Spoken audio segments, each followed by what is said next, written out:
In a recent article by The Atlantic, they're calling for a pandemic amnesty. Please disperse! Nothing to see here, please! We need to forgive each other because we just didn't know. What, are you retarded? Well, fuck you. I'm Jasper Gonzo, and this is what's next. Was fucking trash.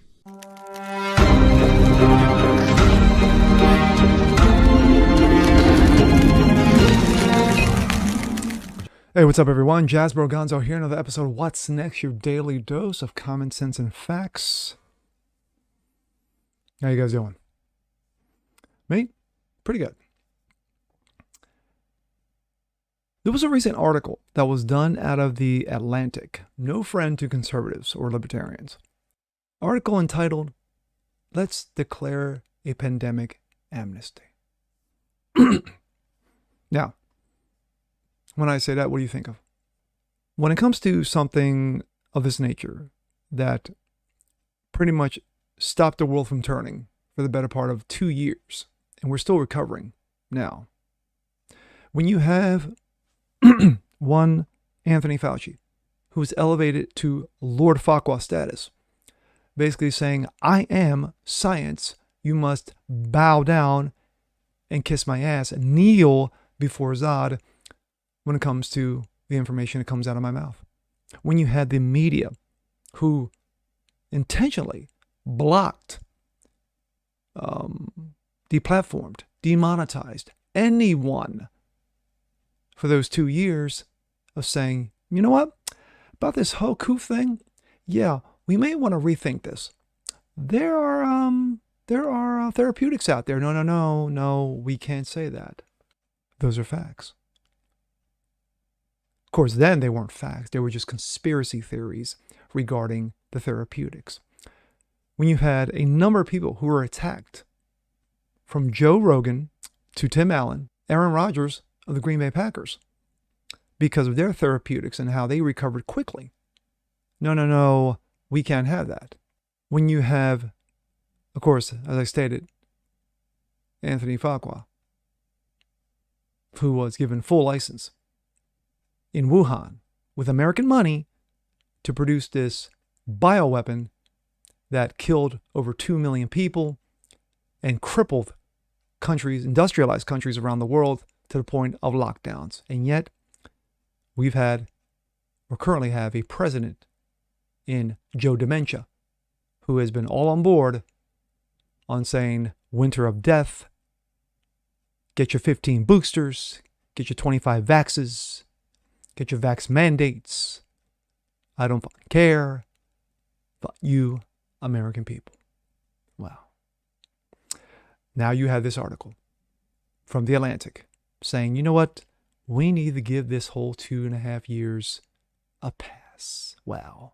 Fuck you and the horse that you rode on. This comes out of The Atlantic. Let's declare a pandemic amnesty. We need to forgive one another for what we did and said. We were in the dark about COVID, by Emily Oster. In April of 2020, with nothing else to do, my family took an enormous number of hikes.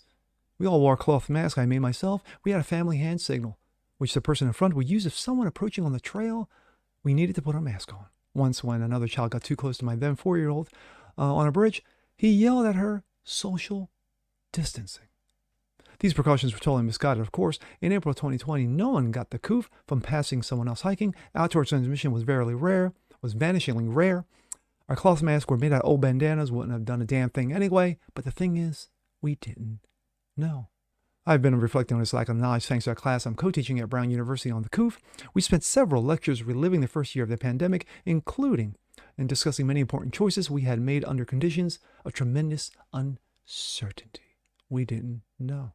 Some of these choices turned out to be better than others. To take an example, close to my own work, there was an emerging, if not universal, consensus that schools in the U.S. were closed for too long. The health risks and school spread were relatively low, whereas the cost of students' well-being and education progress were high, or lack of education progress were high. The latest figures on learning loss were alarming. But in spring of 2020, We had only glimmers of information, reasonable people, people who cared about children and teachers, advocating on both sides of reopening debate. We didn't know. Another example, when the vaccines came out, we lacked definitive data on the relative efficacies of Johnson & Johnson shot versus the mRNA options from Pfizer and Moderna.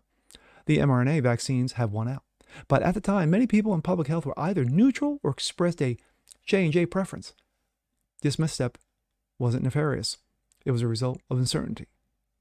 We didn't know. Obviously, some people intended to mislead and made wildly irresponsible claims. Remember when the public health community had spent a lot of time and resources urging Americans not to inject themselves with bleach? That was bad. Misinformation was and remains a huge problem. Of course it does. But most errors were made by people who are working in earnest for the good of society. We didn't know. Given the amount of uncertainty, almost every position was taken on every topic. On every topic, someone eventually proved right and someone else was proved wrong. In some instances, the right people were right for the wrong reasons. In other instances, they had a prescient understanding of the available information. The people who got it right for whatever reason may want to gloat.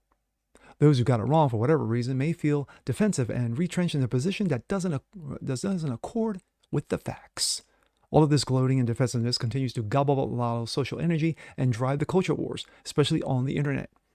The discussions are heated, unpleasant, ultimately unproductive. In the face of so much uncertainty, getting something right had a hefty element of luck, and similarly, getting something wrong wasn't a moral failing. Treating pandemic choices as a scorecard on which some people racked up more points than others was preventing us from moving forward. My thoughts. The article goes on longer, but you guys get the gist. The fact of the matter is that when you still have now, in 2022, those who are chastising those like Dr. Scott Atlas, Dr. Robert Malone, Dr. Peter McCullough, and yes, Joe Rogan, who's not a doctor, by the way. Misinformation. You have those on Twitter. Of course, now things have changed since one Elon Musk, billionaire extraordinaire, has stepped into the fray, purchased Twitter, and now has opened the gates to actual debate, civil discourse, and conversation between the right and the left. How dare you!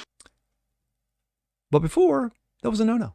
Under Jack Dorsey, that was a no-no. Under Zuckerberg, in most instances, it's still a no-no on Facebook, Instagram, TikTok. Name your social media platform, and you will still have those who will still finger wag you and label you misinfo. How dare you still spread those lies? How dare you! About ivermectin. How dare you still spread the lies about hydrochloroquine? How dare you! Which both turn out to be therapeutic facts that they do help with the COOF. But now the COOF is in the back mirror. It's in the rear view mirror. That's what the Atlantic is saying. They're saying, you know what? Whatever was. And now whatever is. And we need to move on. But when you have those like Joe Dementia, and you have those still inside Big Pharma, who are still pushing vaccine mandates, who are still pushing COOF mandates, when you have those World Economic Forum, spreading continuous BS and bullshit about a great reset, because this all needs to go away. We need to get back to the new normal. The new normal is we tell you what to do, you do it, and you don't ask questions.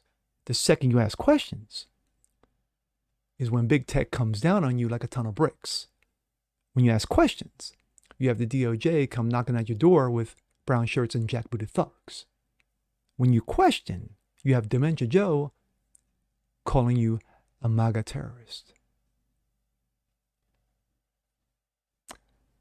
Sadly, that is how we live in 2022. But the difference is that now there's so much information, correct, factual information, that when you have somebody try to label you with misinfo, you can clearly say, fuck you and the horse that you rode on. I'm Jasper Gonzo. This is what's next. Want to see more just like this? Please leave a comment below. Like it, share it, subscribe to it. And we'll catch you guys on the next one. Peace.